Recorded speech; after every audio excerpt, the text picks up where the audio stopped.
السلام علیکم. اذان دینے والے کہاں ہیں؟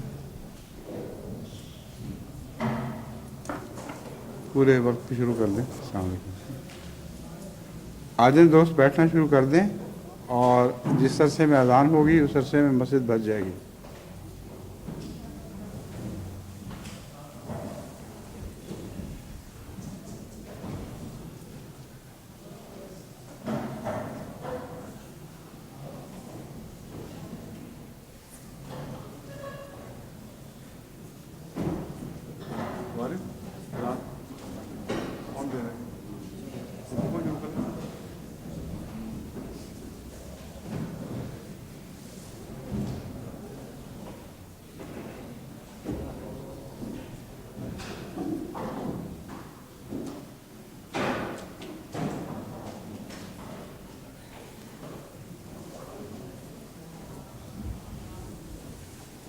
میں نے کہا تو ہے شروع کر دیں، کیوں نہیں کر رہے ہیں؟ اذان شروع کر دیں.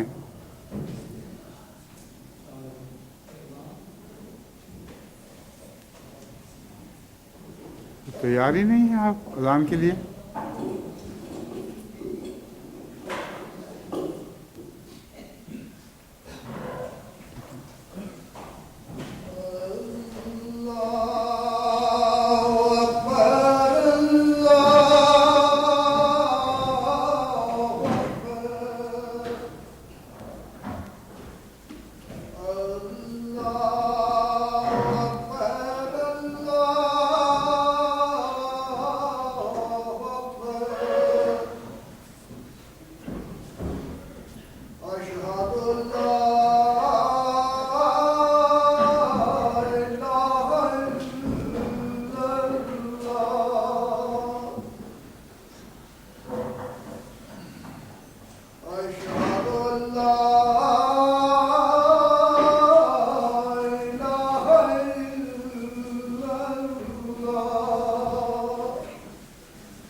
أشهد أن لا إله إلا الله وحده لا شريك له وأشهد أن محمدا عبده ورسوله. أما بعد فأعوذ بالله من الشيطان الرجيم. بسم الله الرحمن الرحيم. الحمد لله رب العالمين الرحمن الرحيم مالك يوم الدين. إياك نعبد وإياك نستعين اهدنا الصراط المستقيم صراط الذين أنعمت عليهم غير المغضوب عليهم ولا الضالين يا أيها الإنسان إنك كادح إلى ربك كدحا فملاقيه فأما من أوتي كتابه بيمينه فسوف يحاسب حسابا يسيرا.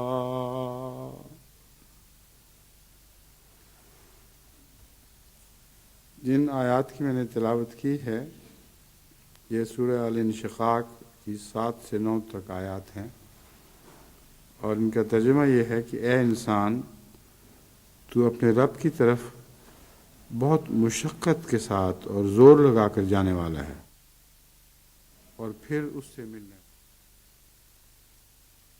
اما من اوتیا کتابہ بیمینہ، بس وہ شخص جسے اس کی کتاب دائیں ہاتھ سے دی جائے گی، فسوف یحاسب حسابا یسیرا، تو اس سے بہت آسان حساب لیا جائے گا. ان آیات میں خوشخبریاں بھی ہیں اور تنبیہات بھی. اور خوشخبری تو سب سے بڑی یہی ہے کہ آخر اللہ تعالیٰ سے ملنا ہے، لیکن کس رستے سے ملنا ہے؟ مشکل رستے سے یا آسان رستے سے؟ اور وہ لوگ جو خدا کی راہ میں محنت کرتے ہیں یا کرنے والے ہیں، ان دونوں کے لیے دونوں راہیں کھلی ہیں. مشکل رستے سے بھی جا سکتے ہیں اور آسان رستے سے بھی جا سکتے ہیں.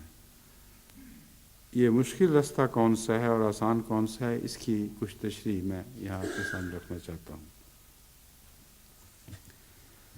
ہر انسان جو محنت کر رہا ہے خدا کی خاطر، اسے بالآخر اس سے ملنا تو ہے، مگر اگر اس کی محنت کامیاب نہ ہو، یعنی رستے کی مشکلات اس پر حاوی رہیں اور ملنے کی راہ میں شیطانی روکیں بہت بڑی ہوں جن کو وہ پوری طرح عبور نہ کر سکے، تو ملے گا تو یہ بھی، مگر حساب یسیر کے ساتھ نہیں ملے گا. اس رستے کی بہت سی غلطیاں ایسی ہوں گی جن کو اللہ تعالیٰ معافی کے لائق نہیں سمجھے گا. اس لیے معافی کے لائق غلطیاں جو ہیں ان کے لیے حساب یسیر کا لفظ استعمال ہوا ہے. جو غلطیاں خدا کے علم میں معافی کے لائق نہیں، ان کے لیے یہ خوشخبری نہیں ہے کہ فَأَمَّا مَنْ أُوتِيَ كِتَابَهُ بِيَمِينِهِ. حساب تو دونوں کا ہوگا، لیکن ایک مشکل حساب ہے، اور ایسا حساب ہے جیسا کہ احادیث نبوی سے پتہ چلتا ہے کہ باریک نظر سے ان کے کھاتوں کا مطالعہ کیا جائے گا اور ہر غلطی کو نکال کے نمایاں کر دیا جائے گا. اس قسم کے حساب کا تجربہ انسان کو اپنی روزمرہ کی زندگی میں ہوتا ہی رہتا ہے. بعض لوگ ایسے ججوں کے سامنے پیش ہوتے ہیں جو فیصلہ کیے بیٹھے ہوتے ہیں کہ اس کو پکڑنا ہے، اس کے سارے کھاتے منگوا لیتے ہیں، اگلا پچھلا سب اچھی طرح کھنگال کر دیکھتے ہیں، اور جہاں کوئی غلط بات نکلے اس کو نمایاں کر دیتے ہیں.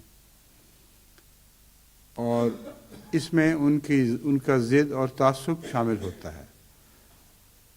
لیکن اللہ تعالیٰ جب حساب کرتا ہے تو ظاہر ہے کہ اس میں کسی ضد یا تعصب کا سوال نہیں. خدا کے علم میں ہر چھوٹی سے چھوٹی غلطی بھی ہے اور سب بڑی سے بڑی غلطیاں بھی ہیں. ان غلطیوں پر نظر رکھتے ہوئے وہ قیامت کے دن حساب کتاب سے پہلے یہ فیصلہ کر چکے گا کہ فلاں شخص کا اعمال نامہ اتنا گندا ہے اور اتنا بالارادہ غلطیاں شامل ہیں کہ اسے معاف نہیں کرنا. اور چونکہ معاف نہیں کرنا، اس لیے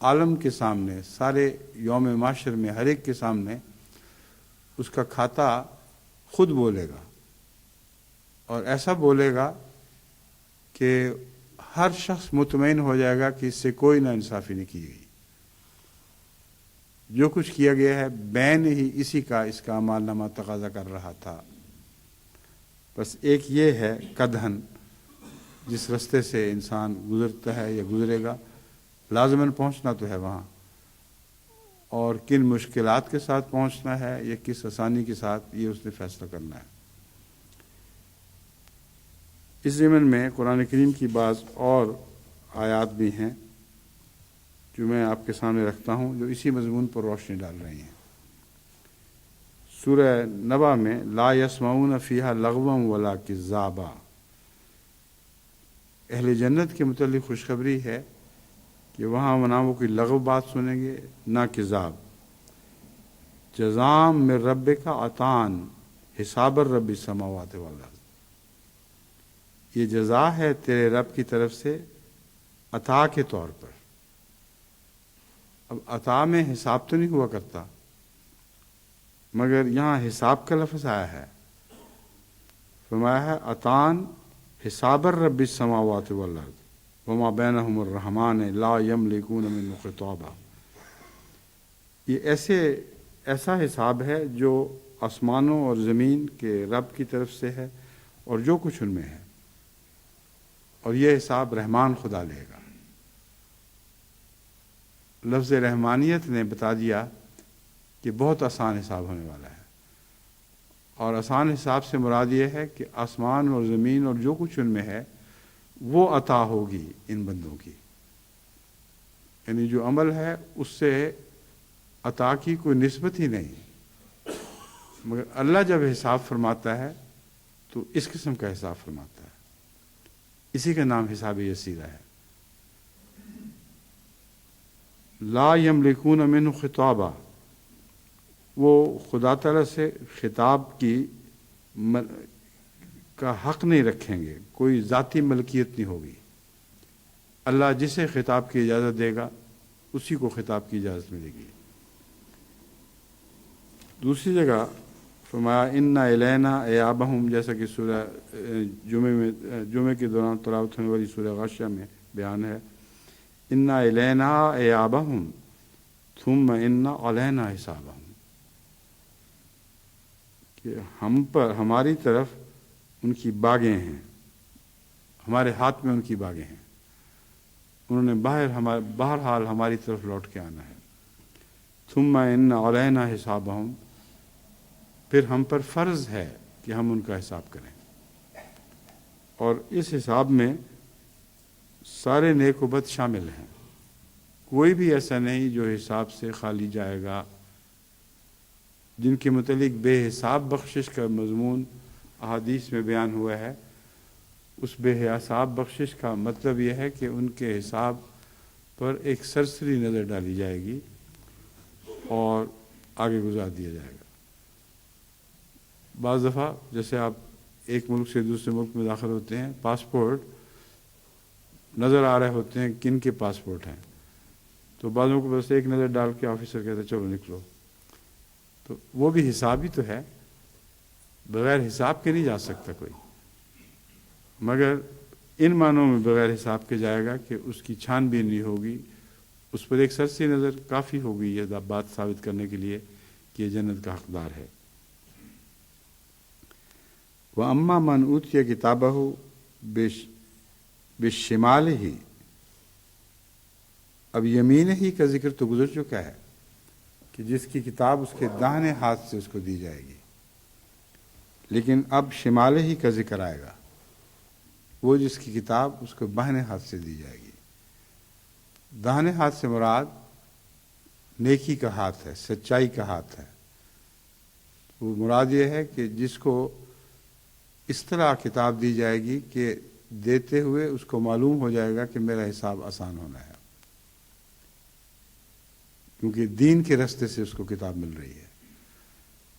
شمال سے مراد بایاں ہاتھ یا بدیوں کا راستہ ہے، تو وہ لوگ جن کو کتابیں دی جائیں گی وہ ایک ہی سمت سے اس طرح نہیں دی جائیں گی کہ معاملہ سب پر خلط ملط رہے، بلکہ سارا معاشرہ دیکھے گا کہ جن لوگوں کو عزت عطا ہونے والی ہے ان کو ان کے داہنے ہاتھ میں کتابیں تھمائی جائیں گی، اور جن کے لیے ذلت مقدر ہے ان کو ان کے بائیں ہاتھ میں کتابیں تھمائی جائیں گی۔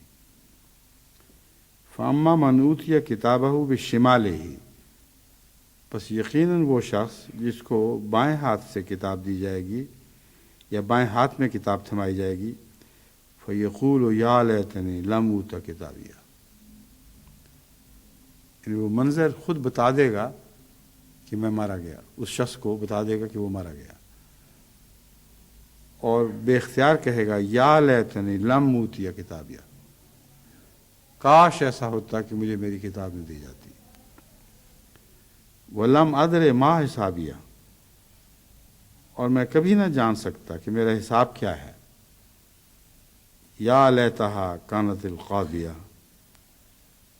وائے افسوس کہ یہ تو ایک فیصلہ کن چیز ہے، فیصلہ کن کتاب ہے۔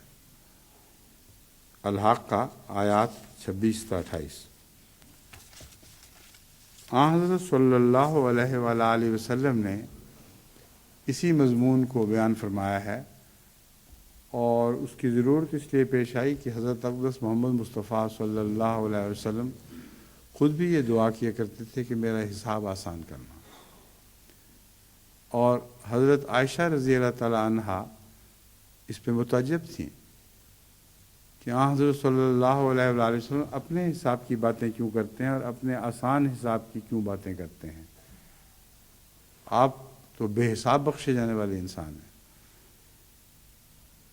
صحیح بخاری کتاب تفسیر القرآن سورہ اذا السماء انشقت باب فسوف یحاسب حسابا یسیرا، اس میں یہ روایت آتی ہے،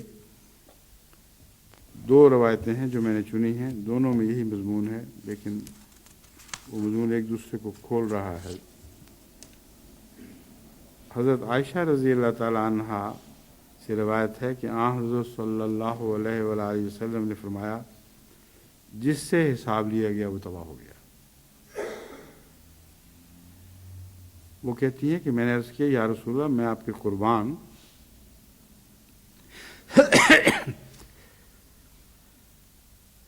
کیا اللہ تعالیٰ نے یہ نہیں فرمایا اما من اوتی کتابہ بیمینہ فسوف یحاسب حسابا یسیرا؟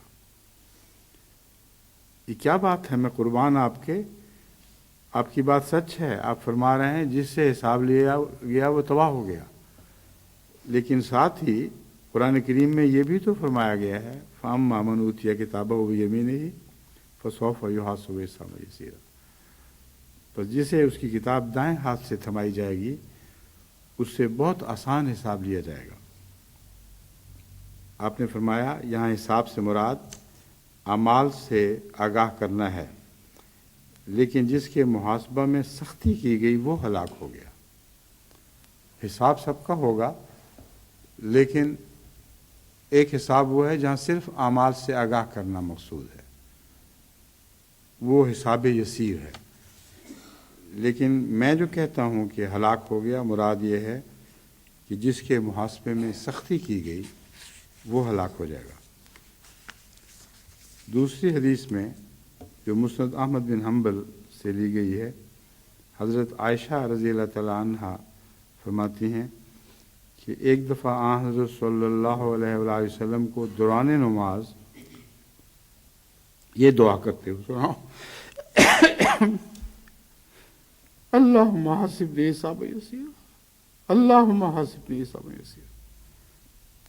محمد رسول اللہ یہ دعا مانگ رہے ہیں اور بار بار عرض کر رہے تھے نماز میں، اللہم حاسبنی حسابا یسیرا، اے میرے اللہ مجھ سے آسان حساب کرنا۔ حضرت عائشہ فرماتی ہیں جب آپ نماز سے فارغ ہوئے تو میں نے عرض کی، اے اللہ کے نبی، حساب یسیر سے کیا مراد ہے؟ فرمایا جس کا اعمال نامہ سرسری نظر سے دیکھا گیا۔ جیسا کہ میں نے آپ سے عرض کی تھی کہ یہاں بھی جب بارڈر کراس کیے جاتے ہیں تو بعض پاسپورٹ صرف سرسی نظر سے دیکھے جاتے ہیں. تو یہ دعا کر رہے تھے کہ میرا حساب نامہ بھی سرسی نظر سے دیکھا جائے. اب سوال یہ پیدا ہوتا ہے کہ حضرت صلی اللہ علیہ وآلہ وسلم کیوں بے قرار ہیں، جبکہ لازماً آپ کو علم تھا کہ اگر کوئی بے حساب بخشا جا سکتا ہے تو آپ ہیں. اگر کسی کا اعمال نامہ سرسی نظر سے دیکھا جانے کے لائق ہے تو حضرت محمد رسول اللہ کا اعمال نامہ اس لائق تھا. لیکن یہ دعا کیوں کرتے ہیں کہ میرا حساب نامہ بے آسانی کرنا؟ اس کی وجہ وہ انکسار ہے جو حضرت صلی اللہ علیہ وآلہ وسلم کا طر امتیاز تھا، اور اس انکسار میں ایک گہری حقیقت تھی. آپ جانتے تھے کہ آپ بھی فضل الہی کے سوا بخشے نہیں جا سکتے، اور اپنے اعمال پر ذرہ بھی فخر کی نگاہ نہیں تھی، کیونکہ جانتے تھے کہ یہ توفیق بھی تو اللہ ہی نے دی ہے، ورنہ مجھے کیسے توفیق مل سکتی تھی کہ میں ایسے اعمال بجا لاؤں. تو انکساری اور شکر کے امتزاج نے یہ دعا آپ سے کروائی ہے، اے میرے رب میرا حساب آسان کرنا، کیونکہ جو بھی مجھے عطا ہوئے تو نے عطا کیا ہے، تیری عطا ہے، مگر میں تیرے شکر کا تقاضا ادا کرتا ہوں اور عز کا تقاضا ادا کرتا ہوں. عرض کر رہا ہوں کہ وہاں بھی احسان کا سلوک ہو جیسے یہاں احسان کا سلوک ہوا ہے. بس شک کی وجہ سے نہیں، بلکہ تضرعات میں اس کا یہ حصہ ہے کہ عز بھی اختیار کیا جائے اور شکر بھی ادا کیا جائے.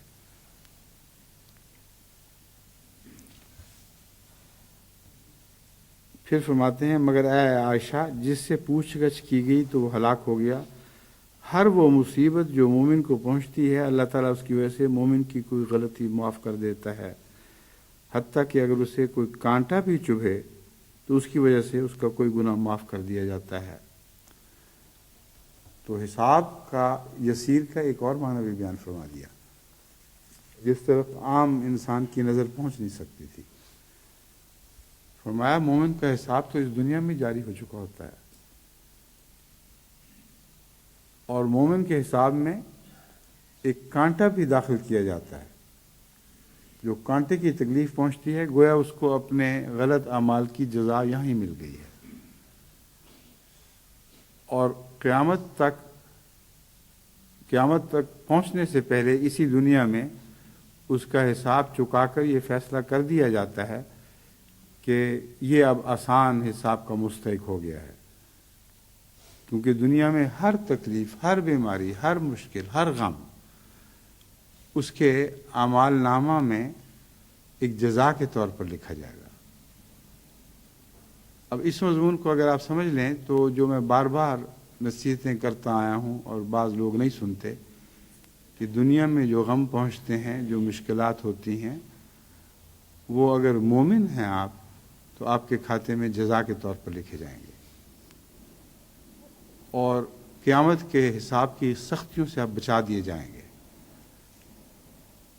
یہ احسان ہے، اور لوگوں کی اس احسان پر نظر نہیں ہوتی. کوئی پیارا ہاتھ سے نکل جائے، کوئی دکھ پہنچے، کوئی تکلیف، کچھ مال ضائع ہو تو ایسا واویلا کرنے لگتے ہیں کہ گویا وہ انہی کا تھا، انہی کا حق ہے. لازم ہے خدا پر کہ ان سے اس دنیا میں ہر معاملے میں نرمی برتے اور کبھی سختی سے کام نہ لے. اس خیال کے ساتھ ان کا قیامت کا اعمال نامہ گندا ہو جائے گا، اور حساب یسیرہ کی فہرست سے نکل کے وہ حساب اسیرہ کی فہرست میں داخل کر دیے جائیں گے. اس لیے یہ سارا معاملہ کھول کر بیان کرنا ضروری تھا، اور حضرت صلی اللہ علیہ وآلہ وسلم کے اس معرفت کے نقطے نے مجھے یہ بات سمجھائی جو میں آگے آپ کو سمجھا رہا ہوں کہ مومن کی یہاں کی تکلیفیں اس کے وہاں کے حساب یسیر کے لیے ضروری ہیں، اور جتنی زیادہ آزمائش خدا کی راہ میں آتی ہے اتنا ہی زیادہ حساب یسیر وہاں مقدر ہو جاتا ہے۔ اس مضمون کو سمجھیں تو تمام انبیاء میں سب سے زیادہ تکلیف ہے حضرت صلی اللہ علیہ وسلم کو ذاتی بھی منصب کی تکلیف ہے، دشمن کی ہر وقت کی بکواس، دل کا آزار اور جسمانی تکلیف۔ کوئی دنیا میں ایک نبی نکال کے دکھائیں جس کو محمد رسول اللہ سے بڑھ کر تکلیفیں پہنچی۔ اس کے بعد حساب یسیر کے سوا کیا باقی رہ جاتا؟ کوئی دنیا میں کہہ نہیں سکتا کہ مجھے تو تکلیف کے بدلے حساب دیا جائے، محمد رسول اللہ کو کون سی تکلیف پہنچی تھی؟ تو تکلیف اس لیے نہیں پہنچی کہ آپ کے گناہ بخشے جائیں، تکلیف اس لیے پہنچی کہ ساری دنیا کو نمونہ دکھا دیں۔ اس کو کہتے ہیں خدا کی رستے میں قادحن الی ربک قدحن فملاقیہ، ہر روک سے بے نیاز ہو کے میں گزرتا چلا گیا ہوں، ہر رستے کے زخم مجھے پھول لگے، ہر آزمائش میں میں کامیاب ہو کر سرفراز نکلا ہوں۔ اگر تم چاہتے ہو کہ تم بھی اسی طرح اللہ سے ملاقات کرنے والے ہو تو میرا راستہ پکڑو۔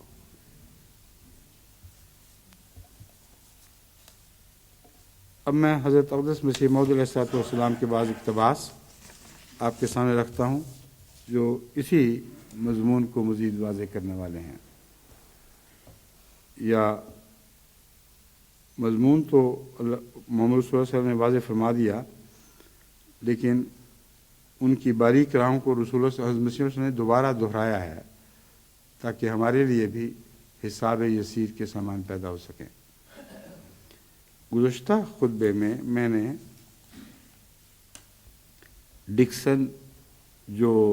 مسٹر ڈکسن جو آسٹریلیا کا سیاح تھا اس کا ذکر کیا تھا کہ حضرت مسیح موعود علیہ السلام ایک دفعہ صبح سیر پہ گئے تو اس کو کچھ نصیحتیں کی۔ جتنی نصیحتیں میں نے بیان کی تھیں جو آپ نے اس کو کی، ان کا مضمون سے تعلق تھا۔ لمبی سیر تھی اور لمبی باتیں ہیں جو حضرت مسیح موعود علیہ السلام نے ڈکسن سے کی، اور ان سب باتوں کا اس مضمون سے تعلق نہیں ہے جو میں اب بیان کر رہا ہوں، اس لیے ان کو میں چھوڑ رہا ہوں۔ اس حصے کو نکال کر آپ کے سامنے رکھتا ہوں جس کا اس مضمون سے براہ راست تعلق ہے۔ جو انسان حساب یسیر کے لیے تیار کیا جاتا ہے اسے اس دنیا میں پاک زندگی ضرور ملتی ہے، اور اس پاک زندگی کے سوا وہ کسی بھلائی کی توقع نہیں رکھ سکتا۔ بس گناہوں سے بچ کر چلنا یہ قادحن الی ربک قدحن والی بات ہے، کیونکہ جب بھی انسان رب کی طرف چلتے ہوئے گناہ سے بچتا ہے تو کچھ مشقت اختیار کرتا ہے۔ گناہوں سے بچنا آسان نہیں ہے، ہر گناہ سے بچنے کے لیے کوئی مشقت پیش آتی ہے، نیکوں کو کم اور بدوں کو زیادہ، اور انبیاء کے لیے وہ مشقت رحمت اور لذت بن جایا کرتی ہے۔ لیکن ہم عام آدمیوں کی باتیں کر رہے ہیں اس وقت جو ہم موجود ہیں، یا وہ جو خطبے کو سن رہے ہیں، جو آگے سنیں گے، ان سب کو میں سمجھا رہا ہوں کہ حضرت مسیح موعود علیہ السلام نے اس مضمون کو کھول کر ایک ایسا خوبصورت جزا کا نقشہ کھینچا ہے جس سے طبیعتوں میں خود بخود اس طرف لپکنے کے لیے خواہش پیدا ہو جائے گی۔ وہ پاک زندگی جو گناہ سے بچ کر ملتی ہے وہ ایک لال تاباں ہے۔ لال تاباں اس لال کو کہتے ہیں جو چمک رہا ہو۔ ہر لال اپنے اندر ایک چمک رکھتا ہے، مگر اردو کے محاورے میں لال تاباں اس کو کہتے ہیں جو غیر معمولی چمک رکھتا ہو، جو اس میں کلیتاً صفائی پائی جائے۔ ایک لال تاباں ہے جو کسی کے پاس نہیں۔ اب کسی کے پاس نہیں تو پھر اس کا مطلب ہے کسی ہر شخص اسے محروم ہے؟ مراد یہ ہے کہ جس زمانے میں یہ مامور من اللہ خطاب فرما رہا تھا، اس زمانے میں یہ لال آپ کے سوا کسی کو نصیب نہیں تھا۔ وہ ایک لال تاباں ہے جو کسی کے پاس نہیں۔ ہاں، خدا تعالیٰ نے وہ لال تاباں مجھے دیا ہے۔ اب دیکھیں حضرت مسیح علیہ السلام کے الفاظ کتنے محتاط ہیں۔ یہ نہیں فرمایا میرے پاس ہے، اس میں ایک تکبر کا رنگ پایا جاتا تھا۔ ہاں، خدا تعالیٰ نے وہ لال تاباں مجھے دیا ہے، اور مجھے اس نے مامور کیا ہے کہ میں دنیا کو اس لال تاباں کے حصول کی راہ بتا دوں۔ دیا تو ہے، مگر اس لیے نہیں کہ صرف میرے پاس ہی رہے گا، اس غرض سے دیا ہے اور مجھے مامور فرمایا گیا ہے کہ میں ساری دنیا کو اس لال کو حاصل کرنے کی راہ بتا دوں۔ گویا آج کی ساری جماعت بھی اور دوسرے انسان بھی جو جماعت میں ابھی داخل نہیں، وہ اس نصیحت پر غور کریں تو حضرت مسیح موعود علیہ الصلوۃ والسلام کو جو لال تاباں عطا ہوا ہے وہ ان کو بھی حاصل ہو سکتا ہے۔ اس راہ پر چل کر میں دعویٰ سے کہتا ہوں کہ ہر ایک شخص یقیناً اس کو حاصل کر لے گا۔ اب مشکل راہ تو ہے، مگر یقین بھی دیکھیں کیسا ہے۔ انک قادح الی ربک قدحا فملاقیہ۔ ان آیات میں جو یقین ہے وہ یہی اس تحریر میں بھی موجود ہے کہ وہ لال مشکل تو ہے، مگر اگر اس راہ پر چلو گے تو یقیناً اللہ تعالیٰ کو حاصل کر لو گے، اس میں کوئی بھی شک نہیں۔ اور وہ ذریعہ اور وہ راہ جس سے ملتا ہے ایک ہی ہے، جس کو خدا کی سچی معرفت کہتے ہیں۔ در حقیقت یہ مسئلہ بڑا مشکل اور نازک مسئلہ ہے، کیونکہ ایک مشکل امر پر موقوف ہے۔ سچی معرفت کو مشکل امر بیان فرما رہے ہیں۔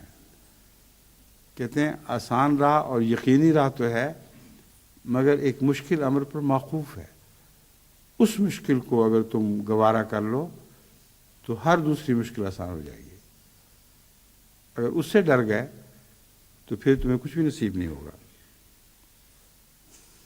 در حقیقت یہ مسئلہ بڑا مشکل اور نازک مسئلہ ہے، کیونکہ ایک مشکل امر پر موقوف ہے۔ فلاسفرز، جیسا کہ میں نے پہلے کہا ہے، آسمان اور زمین کو دیکھ کر اور دوسرے مصنوعات کی ترتیب ابلغ و محکم پر نظر کر کے صرف اتنا بتاتا ہے۔ فلاسفرز نہیں، فلاسفر، ایک فلسفی صرف اتنا بتاتا ہے کہ کوئی صانع ہونا چاہیے، مگر ایسے فلسفی بھی دنیا میں کم ہیں جو سب باتوں پر غور کر کے یہ فیصلہ کر سکیں کہ کوئی صانع ہونا چاہیے۔ میں نے ارسطوٹل کی مثال دی تھی، وہ جیسا کہ بیان کیا جاتا ہے وہ بظاہر خدا کی ہستی کا قائل نہیں تھا، جیسے اس کی تاریخ اس کے تاریخ دان بیان کرتے ہیں، لیکن اس حقیقت کو نہیں سمجھتے کہ وہ فلسفی ان فلاسفرز میں تھا جن کی تعریف مسیح السلام فرما رہے ہیں۔ اس نے جب کائنات پر غور کیا تو اس لازمی نتیجے تک پہنچا کہ اس کائنات کی ایک وجہ اول ہونی چاہیے جو کائنات کے مادے سے تعمیر نہ ہو، بلکہ اس سے وہ مادہ تعمیر ہو جو تخلیق کے نتیجے میں پیدا ہوگا، اور اس وجہ اول کے بغیر اس کائنات کا وجود ممکن ہی نہیں ہے۔ ارسطو کو اسی لیے رہتی دنیا تک خدا تعالیٰ نے ایک عظمت عطا فرمائی کہ وہ سچا فلسفی تھا، اور بات کی تہ تک پہنچ کر جو نتیجہ اخذ کرتا تھا آج تک کوئی اس نتیجے کو جھٹلا نہیں سکا۔ اور یہ مسئلہ جب میں نے دیکھا اس کی کتابوں میں تو اس کے لیے میرے دل میں بڑی گہری عزت پیدا ہوئی کہ واقعتاً ایسے فلسفی ہیں جو سچے ہوں تو اللہ تعالیٰ خود ان کی رہنمائی فرماتا ہے۔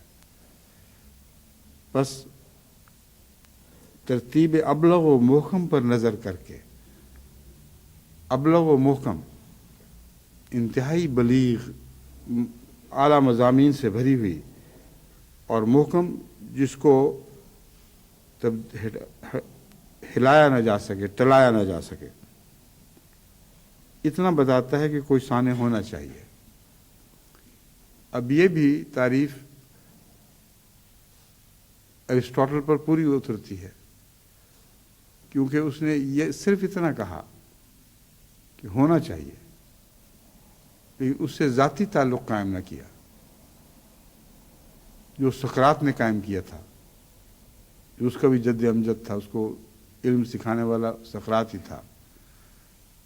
تو یہ عجیب بات ہے کہ بعض دفعہ ایک انسان کسی کی پیروی کرتا ہے مگر 100% پوری پیروی نہیں کرتا۔ حضرت مسیح موعود علیہ الصلوۃ والسلام نے جو معرفت کی باتیں بیان فرمائی ہیں ان کو سمجھنا کافی نہیں، کیونکہ ارسطو نے بھی بقرات کی باتوں کو سمجھا تھا، اور اسی کے نتیجے میں اس کی منطق جب آگے بڑھی اس نے ہونا چاہیے تک کا مضمون حاصل کر لیا، لیکن اس کو ایک زندہ وجود سمجھ کے اس سے ذاتی تعلق قائم کرنے کی کسی کوشش کا کوئی ذکر ارسطو کی زندگی میں نہیں ملتا۔ اگر وہ صاف تھا، اگر وہ بدیوں سے پاک تھا، تو محض اس کردار کی وجہ سے جو سچائی کے نتیجے میں ضرور پیدا ہوتا ہے، خواہ انسان کسی اعلیٰ ہستی کا قائل ہو یا نہ ہو۔ سچائی ایک ایسی بنیادی حقیقت ہے، ایسی ہمیشگی کی ایک صفت ہے جو جس شخص میں پائی جائے گی اس میں شرافت پیدا کر دے گی۔ یہ شرافت اسے خدا سے ملائے گی یا نہ ملائے گی، یہ الگ مسئلہ ہے۔ بس ارسطو میں بھی یہ سچائی کی شرافت تھی جس کی وجہ سے اس کی ساری زندگی بہت شریفانہ اور ایک نمونے کی زندگی تھی۔ مگر حضرت مسیح موعود علیہ الصلوۃ والسلام اس سے آگے پہنچانا چاہتے ہیں۔ فرماتے ہیں مگر میں اس سے بلند تر مقام پر لے جاتا ہوں، جہاں فلسفی کے قدم نہیں پڑتے۔ وہ ایک مقام پر پہنچ کر ٹھہر جاتا ہے۔ میں جو مامور من اللہ ہوں، ایک بلند تر مقام پر لے جاتا ہوں اور اپنے ذاتی تجربوں کی بنا پر کہتا ہوں کہ خدا ہے۔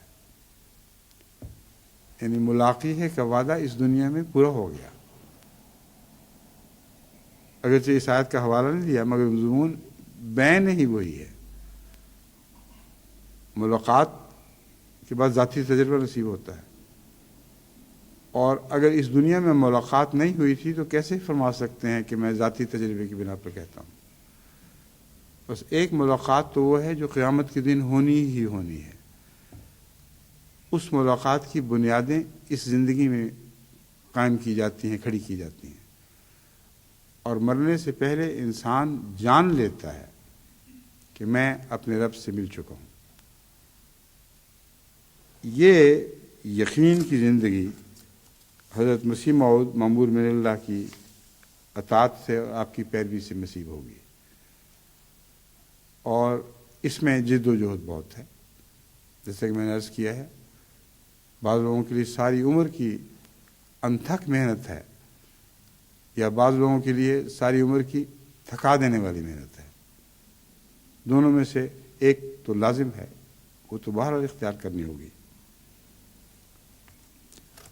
اب ان باتوں کے بعد اپنی جماعت سے مسیح موعود علیہ الصلوۃ والسلام جو توقعات رکھتے ہیں وہ میں آپ کے سامنے پڑھ کے سنا دیتا ہوں۔ فرماتے ہیں کہ میں جس راستے کی طرف بلا رہا ہوں، اگر تم میری جماعت کہلاتی ہو یا میری جماعت کہلاتے ہو تو اپنے وجود سے اس بات کو ثابت کرو کہ تم میری جماعت ہو۔ لیکن جس راستے کی طرف میں بلا رہا ہوں اگر تم اس پر نہ چلنے والے ہو تو وہ لال تابہ جو مجھے نصیب ہوا ہے، دنیا تو اس کو نہیں دیکھ سکتی، تمہیں دیکھ سکتی ہے۔ اور اگر تم وہ لال تابہ نہیں ہو بلکہ گندے کوئلے کی طرح ہو تو کیسے دنیا کہہ سکتی ہے کہ میں امام وقت ہوں اور میرے پیچھے چلنے والوں نے لال تابہ حاصل کر لیا یا لال تابہ بن گئے۔ فرماتے ہیں جماعت کے افراد کی کمزوری یا برے نمونہ کا اثر ہم پر پڑتا ہے۔ یہ خیال مت کرو کہ تم آزاد ہو، جس طرح کی چاہو زندگی بسر کرو اور ہم پر اس کا اثر نہیں پڑے گا۔ اس اثر پڑنے کی وجہ سے نظام جماعت سے خارج کرنے کی مجبوری پیش آتی ہے۔ بعض لوگ سمجھتے ہیں کہ یوں ہی سختی کی جا رہی ہے۔ ہرگز یوں ہی سختی نہیں کی جا رہی، اس سختی کی مجھے تکلیف پہنچتی ہے، لیکن حضرت مسیح موعود علیہ الصلوۃ والسلام مجھے سب سے زیادہ عزیز ہیں۔ اس لیے جب میں یہ دیکھتا ہوں کہ کسی کے بد نمونے نے حضرت مسیح موعود علیہ الصلوۃ والسلام پر غلط عکس ڈالا ہے اور ان کو دیکھ دیکھ کر لوگ غلط نتیجے نکالیں گے، جب تک اصلاح کا امکان موجود ہے ان کی اصلاح کی جاتی ہے۔ جب تھک جاتے ہیں اور دیکھتے ہیں کہ وہ اصلاح کے لیے تیار نہیں، تو لازماً ان کو جماعت سے اس لیے الگ کرنا پڑتا ہے کہ ان کی وجہ سے حضرت اقدس مسیح موعود علیہ الصلوۃ والسلام پر کوئی غلط عکس نہ پڑے۔ یہی بات ہے جو مسیح موعود علیہ السلام اس بات یہاں کھول رہے ہیں۔ جماعت کے افراد کی کمزوری یا برے نمونہ کا اثر ہم پر پڑتا ہے اور لوگوں کو خام خواہ اعتراض کرنے کا موقع مل جاتا ہے۔ بس اس واسطے ہماری طرف سے تو یہی نصیحت ہے کہ اپنے آپ کو عمدہ اور نیک نمونہ بنانے کی کوشش میں لگے رہو۔ اب یہ جو کوشش میں لگے رہنا ہے یہ میں بیان کر چکا ہوں کہ بعض لوگ کہتے ہیں کہ سب کو خارج کیوں نہیں کر دیتے، اس لیے کہ مسیح علیہ السلام نے فرمایا ہے کہ کوشش میں لگے رہو۔ جن لوگوں کے متعلق یہ یقین ہے، ایسے آثار نظر آتے ہیں کہ وہ نیکی کی کوشش کر رہے ہیں اور اصلاح کی طرف مائل ہیں، ہرگز مجھے اجازت نہیں ہے کہ ان کو جماعت سے باہر قرار دوں، کیونکہ مسیح موعود علیہ السلام کی الفاظ مجھ پر حاکم ہیں۔ کوشش میں لگے رہو، جب تک فرشتوں کی سی زندگی نہ بن جاوے تب تک کیسے کہا جا سکتا ہے کہ کوئی پاک ہو گیا۔ اب یہ جو کوشش ہے اس کا انجام فرشتوں کی سی زندگی ہے، اور اس زندگی کے متعلق حضرت مسیح علیہ السلام جو آیت پیش فرما رہے ہیں وہ ہے یفعلون ما یؤمرون، کہ فرشتوں کی حالت سے مراد یہ ہے کہ جو کچھ ان کو حکم دیا جاتا ہے وہی کرتے ہیں، کیوں اور کیا اور کیسے کے سوال نہیں اٹھا کرتے۔ یفعلون ما یؤمرون، فرمایا جب میری جماعت اس حال کو پہنچ جائے گی کہ جو کچھ کہا جائے گا وہ اس کو کریں گے، تب میں یہ کہہ سکوں گا کہ یہ جماعت فرشتوں کے مقام کو حاصل کر چکی ہے۔ فنا فی اللہ ہو جانا اور اپنے سب ارادوں اور خواہشات کو چھوڑ کر محض اللہ کے ارادوں اور احکام کا پابند ہو جانا چاہیے۔ اب فنا فی اللہ کا ایک مضمون تو یفعلون ما یؤمرون ہے، دوسرا مضمون ہے جو مشکل راہ سے تعلق رکھتا ہے۔ فرشتے تو بنائے ہی ایسے گئے ہیں، یفعلون ما یؤمرون، ان کی مجال نہیں ادھر ادھر ٹل سکیں، اس راہ سے ہٹ سکیں، ان کی صفات میں بالارادہ رستے سے ہٹنا داخل ہی نہیں فرمایا گیا۔ لیکن انسان جو فنا فی اللہ ہونے کی کوشش کرتا ہے اسے اس رستے سے گزرنا ہوگا جسے انک قادم الی ربک قدم فرمایا گیا۔ اس کے لیے ہر قدم پر دو امکانات یا احتمالات پیدا ہوتے ہیں، نیکی کرے یا بدی کرے، نیکی کرے یا بدی کرے، اور ان ٹھوکروں نے رستے کو بہت مشکل بنا دیا ہے۔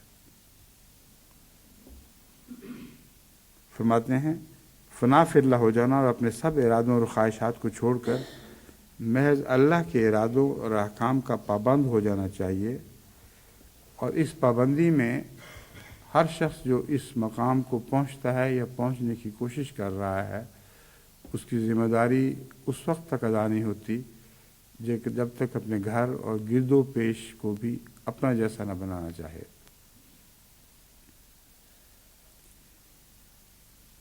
احکام کا پابند ہو جانا چاہیے کہ اپنے واسطے بھی اور اپنی اولاد اور بیوی بچوں، خیش و اقارب اور ہمارے واسطے بھی باعث رحمت بن جاؤ۔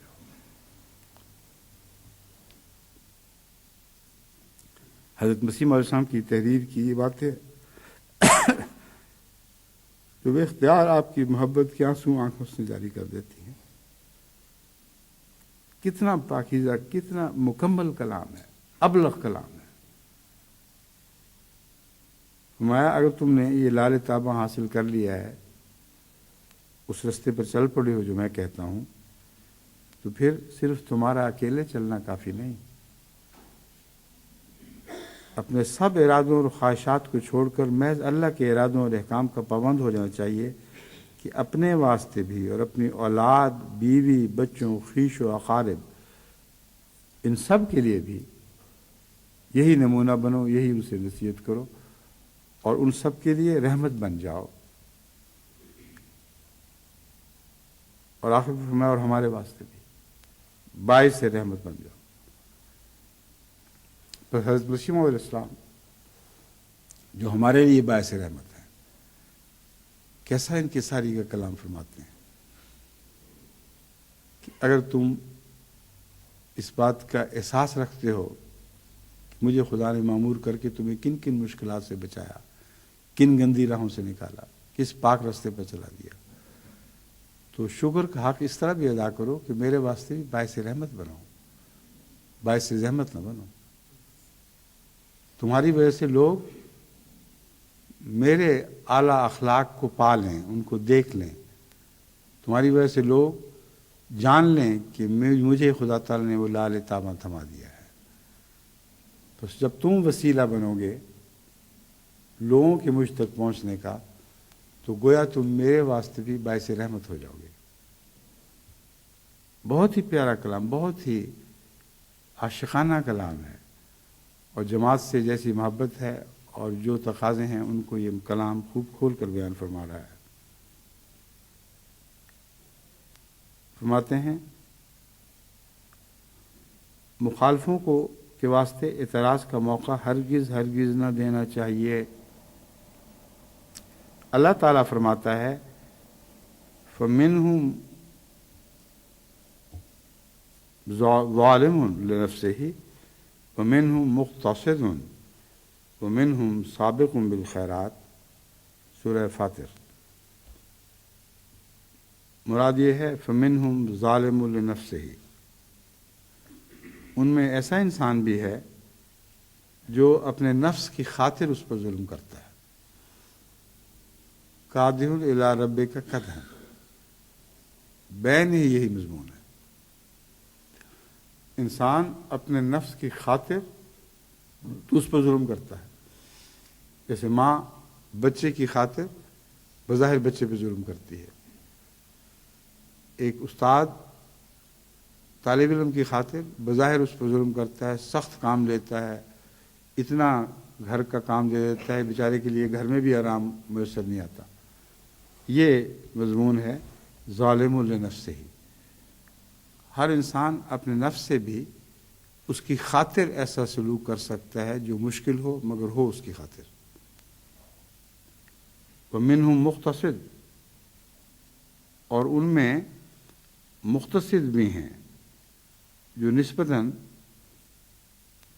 توازن اختیار کرنے والے، یعنی کچھ ظلم بھی کرتے ہیں کچھ نہیں بھی کرتے، خدا جتنی توفیق دیتا ہے ہلکے قدموں کے ساتھ اس راہ پر چلتے ہیں۔ وَمِنْهُمْ سَابِقٌ بِالْخَيْرَاتِ، اور ان میں ایسے بھی ہیں جو خیرات میں سب کو پیچھے چھوڑ جاتے ہیں۔ حضرت مسیح علیہ السلام کے الفاظ میں پہلی دونوں صفات ادنا ہیں، ظالم لنفسہ اور مقتصد کی صفات نسبتاً ادنا ہیں۔ سابق بالخیرات بننا چاہیے، ایک ہی مقام پر ٹھہر جانا کوئی اچھی صفت نہیں ہے۔ فرمایا ظالم لنفسہ ہی اور مقتصد اپنی ذات میں اچھی صفات ہیں، مگر ان کے ساتھ سابقوں بالخیرات کو جڑ جانا چاہیے۔ یہ ایک بالکل نیا مضمون ہے جو حضرت مسیح علیہ السلام ان آیات کے تسلسل اور رابطے میں بیان فرماتے ہیں۔ عام طور پر یہ سمجھا جاتا ہے کہ سابق بالخیرات ان سے ایک بالکل الگ انسان ہے، یہ لوگ اپنی اپنی جگہ اچھے ہیں اور وہ اپنی جگہ اچھا ہے۔ یہ پہلی دفعہ میں نے حضرت مسیح علیہ السلام کی تحریر میں پڑھا اور اس کی حقیقت سمجھا کہ ظالم لنفسہ ہی بھی اور مقتصد بھی تب خدا تعالیٰ کی نزد میں مقبول ٹھہرائے گا اگر وہ سابقوں بالخیرات بھی ہو، اور سابقوں بالخیرات ان دونوں خوبیوں سے کاٹ کر کوئی الگ مضمون نہیں ہو سکتا۔ چنانچہ مسیح السلام کی اس تحریر کو اب میری وضاحت کے بعد غور سے سنیں تو آپ کو بات سمجھ آ جائے گی۔ پہلی دونوں صفات ادنا ہیں، سابق بالخیرات بننا چاہیے۔ ایک ہی مقام پر ٹھہر جانا کوئی اچھی صفت نہیں ہے۔ دیکھو ٹھہرا ہوا پانی آخر گندا ہو جاتا ہے، بس اگر اپنے نفس پر ظلم کرنے والا ایک دو دفعہ کی آزمائش میں پڑھ کر وہیں ٹھہر جائے تو وہ شخص نہیں ہے جو کامیابی کو پالے گا۔ اگر درمیانی راہ اختیار کرنے والا کچھ عرصہ اعتدال اختیار کر کے پھر تھک جائے تو ہرگز وہ نیکی کو پانے والا نہیں ہے۔ فرمایا اس کے لیے لازم ہے کہ وہ جاری رہے۔ ایک ہی مقام پر ٹھہر جانا کوئی اچھی صفت نہیں ہے۔ دیکھو ٹھہرا ہوا پانی آخر گندا ہو جاتا ہے۔ کیچڑ کی صحبت کی وجہ سے بدبودار اور بدمزہ ہو جاتا ہے۔ جب پانی ٹھہر جاتا ہے، پانی خود تو اچھی چیز ہے جیسا کہ یہ دونوں صفات بیان کر رہی ہیں، لیکن کیچڑ کی آمیزش کی وجہ سے کیونکہ وہ ٹھہر گیا اس لیے کیچڑ پیدا ہوا، وہ سے بدبودار اور بدمزہ ہو جاتا ہے۔ چلتا پانی ہمیشہ عمدہ، ستھرا اور مزیدار ہوتا ہے، اگرچہ اس میں بھی نیچے کیچڑ ہو، مگر کیچڑ اس پر کچھ اثر نہیں کر سکتا۔ یہ معرفت کا نقطہ سب کو سمجھنا ضروری ہے۔ ہم جو خدا کے عام بندے ہیں، جن کو بہت اعلیٰ بلند مقامات نصیب نہیں ہوئے، وہ اپنی نفس کے اندر تہ میں کیچڑ دیکھ کر گھبرائیں نہیں۔ کیچڑ سے پاک ہونا بہت بات کی بات ہے، لیکن اگر وہ چلتے پانی بنے رہیں گے تو ان کے نفس کا کیچڑ ان کے اعمال کو گندا نہیں کر سکے گا، اور ان سے بدبو نہیں آئے گی، ان سے خوشبو اٹھے گی، اور ایسا صحت والا پانی بنیں گے جس کو لوگ پئیں گے اور سیراب ہوں گے اور اس سے لطف اندوز ہوں گے۔ بس کتنی باریک مثالیں حضرت مسیح علیہ السلام دے دے کر ہمیں متوجہ فرما رہے ہیں کہ گناہ اور نیکی کی حقیقت کیا ہے اور خدا کے ہاں کیا بات مقبول ہے۔ چلتا پانی ہمیشہ عمدہ، ستھرا اور مزیدار ہوتا ہے، اگرچہ اس میں بھی نیچے کیچڑ ہو۔ اب اس میں بھی فرمایا ہے، صاف پتہ چلتا ہے کہ بعضوں میں نہیں ہوتا، اور کتنے باریک لطیف اشارے سے بتا دیا ہے کہ خدا کے ایسے ہی پاک بندے ہیں جن میں کیچڑ نہیں ہوتا، مگر بعضوں میں کیچڑ بھی ہوتا ہے۔ بس میں کئی دفعہ جماعت کو توجہ دلا چکا ہوں کہ حضرت مسیح السلام کی تحریرات کے ہر لفظ پر ٹھہر کر غور ضروری ہے، ورنہ اس کی کنوں کو آپ پا ہی نہیں سکتے۔ ایک ایک لفظ موتی کی طرح وہیں جڑا ہوا ہے جہاں اسے جڑا ہونا چاہیے۔ اگرچہ اس میں بھی نیچے کیچڑ ہو، مگر کیچڑ اس پر کچھ اثر نہیں کر سکتا۔ یہی حال انسان کا ہے کہ ایک ہی مقام پر ٹھہر نہیں جانا چاہیے۔ یہ حالت خطرناک ہے۔ ہر وقت قدم آگے ہی رکھنا چاہیے، نیکی میں ترقی کرنی چاہیے، ورنہ خدا تعالیٰ انسان کی مدد نہیں کرتا۔ اب نیکی میں ترقی کرنی چاہیے ورنہ خدا تعالیٰ انسان کی مدد نہیں کرتا۔ ان اللہ لا یغیر ما بقوم حتی یغیروا ما بانفسہم کا مضمون دوسرے لفظوں میں بیان فرما دیا ہے۔ ایک تو یہ بات ہے کہ اللہ توفیق نہ دے تو نیکی کی طرف قدم آگے نہیں بڑھ سکتا، لیکن دوسری طرف انسان کوشش نہ کرے اور یہ سمجھے کہ اللہ مجھے نیک کر دے گا، یہ درست نہیں ہے۔ کوشش کی طرف متوجہ ہونا ضروری ہے، اور یہ کوشش ہے جس کا ہم فرما رہے ہیں، ہر وقت قدم آگے ہی رکھنا چاہیے، نیکی میں ترقی کرنی چاہیے، ورنہ خدا تعالیٰ انسان کی مدد نہیں کرتا۔ یہ ایک امر واقعہ ہے کہ جو شخص نیکی کی جانب چاہے تھوڑی رفتار سے چل رہا ہو، اس کو ضرور غیب سے مدد ملتی ہے۔ کوئی چیز ٹھہری ہوئی نہیں، جب وہ ٹھہر جائے گا تو اسٹیگننٹ ہونے لگے گا، اس کے اندر کیچڑ پیدا ہونا شروع ہو جائے گا، اور پھر وہ کیچڑ کی جانب رخ اختیار کر لے گا اور گندے سے گندا تر ہوتا چلا جائے گا۔ یہ ایسا قانون قدرت ہے جس میں کوئی استثناء نہیں ہے۔ اب جتنے گندے کیچڑ ہیں ان پر نگاہ کر کے دیکھیں، وہ جتنی دیر ٹھہرے رہتے ہیں اور بدبودار ہوتے چلے جاتے ہیں، اور جراثیم کی اماج کا بن جاتے ہیں۔ اس میں مسیح علیہ السلام فرما رہے ہیں، ورنہ خدا تعالیٰ انسان کی مدد نہیں کرتا، اور اس طرح سے انسان بے نور ہو جاتا ہے، جس کا نتیجہ آخر کار بعض اوقات ارتداد ہو جاتا ہے۔ اس طرح سے انسان دل کا اندھا ہو جاتا ہے۔ تو یہ ٹھہرنے کے نتائج ہیں۔ بعض دفعہ ارتداد اختیار کر جاتا ہے، بعض دفعہ نہیں بھی کرتا، مگر دل کا اندھا ہوتا ہے، اہل بصیرت میں شمار نہیں ہو سکتا۔ اس لیے ضروری نہیں کہ ارتداد والا ہی جماعت سے نکلتا ہے، بعض لوگ جماعت میں ٹھہرے ہوئے جماعت سے نکل جاتے ہیں۔ ملفوظات جلد 5 صفحہ 456 مطبوعہ ربع۔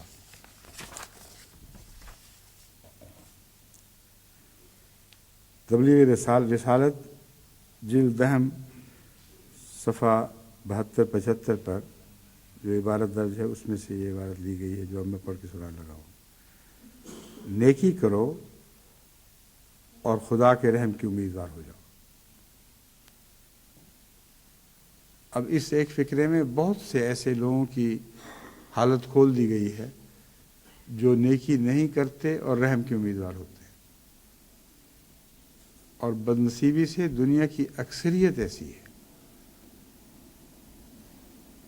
مسلمان ممالک بھرے پڑے ہیں ایسے مولویوں سے جو یہ تعلیم دے رہے ہیں کہ نیکی نہ کرو اور رحم کے تعلق ہو۔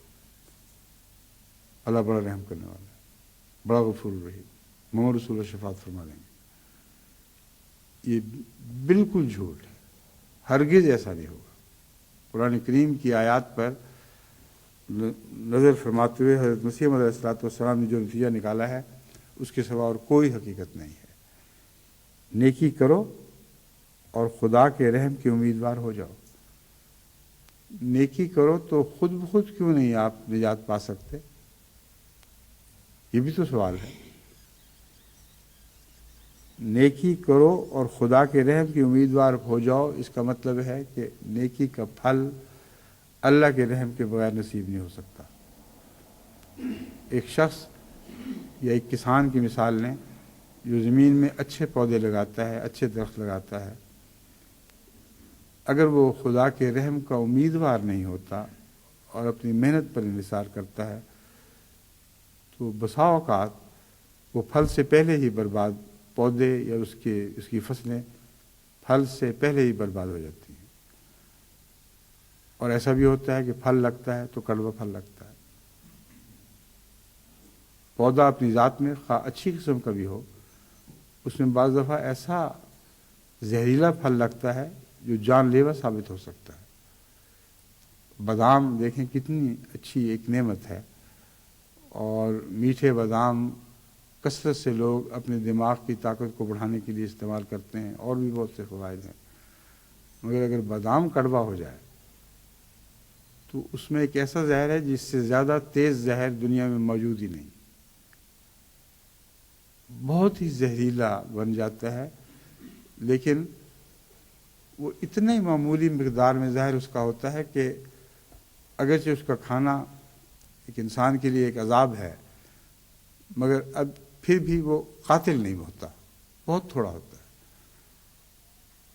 تو حقیقت میں حضرت مسیح موعود علیہ السلام کا یہ فرمانا خدا کے رحم کی امیدوار ہو جاؤ، اس کا مطلب یہ ہے کہ جب تک تمہاری نیکی پھل نہیں لاتی اور اللہ کا رحم اس میں شامل حال نہیں ہوتا، تب تک تم کسی اچھے آخری نتیجہ کے امیدوار نہیں ہو سکتے۔ خدا تعالیٰ کی طرف پوری قوت کے ساتھ حرکت کرو، اور اگر یہ نہیں تو بیمار کی طرح افتاں و خیزاں اس کی رضا کے دروازے تک اپنے تک پہنچاؤ۔ بہت ہی دردناک نقشہ کھینچا ہے ان لوگوں کا جو نیکی کر نہیں سکتے مگر بے انتہا خواہش رکھتے ہیں، اور اللہ تعالیٰ کے حضور پہنچنے کی طاقت نہیں، مگر ان الفاظ میں جو نقشہ کھینچا گیا ہے یہ ان کے لیے ایک مشعل راہ بن جاتا ہے۔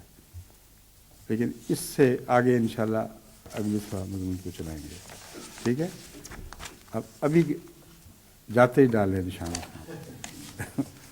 ورنہ اکثر غلطی ہو جایا کرتی ہے، ٹھیک ہے؟ چلیے۔